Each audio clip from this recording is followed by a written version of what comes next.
Hello बच्चों, चलिए प्रश्न पढ़ते हैं। प्रवणता की सहायता से दिखाइए कि बिंदु ए 0,5, बी 3,2 और सी -1,6 संरेख है।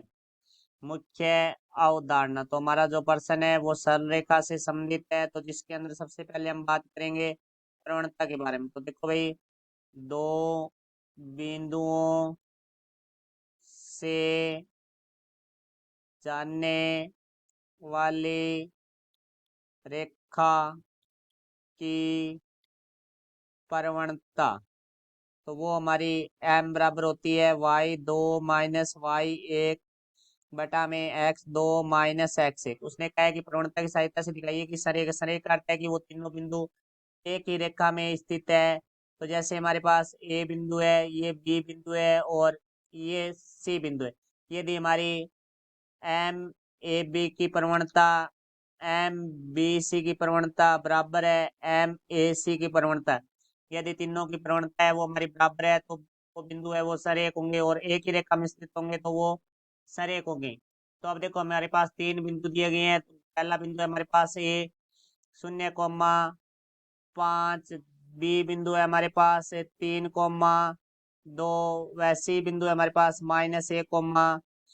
तो हम इनकी प्रवणताएं निकालते हैं। जैसे पहले ए बी की निकालेंगे, एम ए बी। तो देखो भाई, y2 माइनस y1, तो 2 -5 बटा में 3 - 0।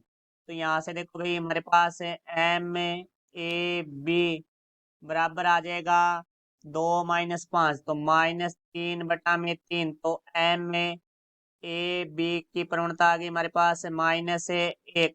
अब हम बात करेंगे बी सी के लिए। तो बी बिंदु है हमारे पास 3,2, व सी बिंदु है हमारे पास -1,6। तो यहाँ से देखो भाई, इसकी प्रवणता निकालेंगे। एम बी सी सूत्र होता है y2 - 1, y1 होता है तो 6 - 2 बटा में x2 -x1 होता है तो -1 -3।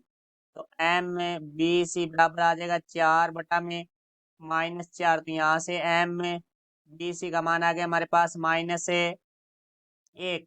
अब हम बात करेंगे एम ए सी के लिए। देखो, ए बिंदु लिखेंगे हम। सबसे पहले ए बिंदु है हमारे पास 0,5, व सी बिंदु है हमारे पास -1,6। तो यहाँ से हम एम ए सी की प्रवणता निकालेंगे। तो y2 - y1, तो 6 - 5 बटा में -1 - 0, क्योंकि x2 -x1 होता है। तो यहाँ से देखो भाई, एम ए सी बराबर आ जाएगा 1 बटा में -1। तो एम ए सी बराबर आ गया -1। तो यहाँ से हम देखते हैं एम ए बी बराबर है एम बी सी बराबर है एम ए सी बराबर हमारी -1 है। तो क्या प्रवणताएं हमारी बराबर आ रही है? इसका अर्थ है कि ये एक ही रेखा की प्रवणताएं हैं। तो ये तीनों बिंदु हमारे एक ही रेखा में स्थित है और एक ही रेखा में स्थित है, तो ये संरेख होंगे। तो हम लिखेंगे ए 0,5, बी 3,2, व सी -1,6 संरेख है। ये हमारा मुख्य अवधारणा से सिद्ध होता है। आशा करता हूँ समझाया होगा। धन्यवाद।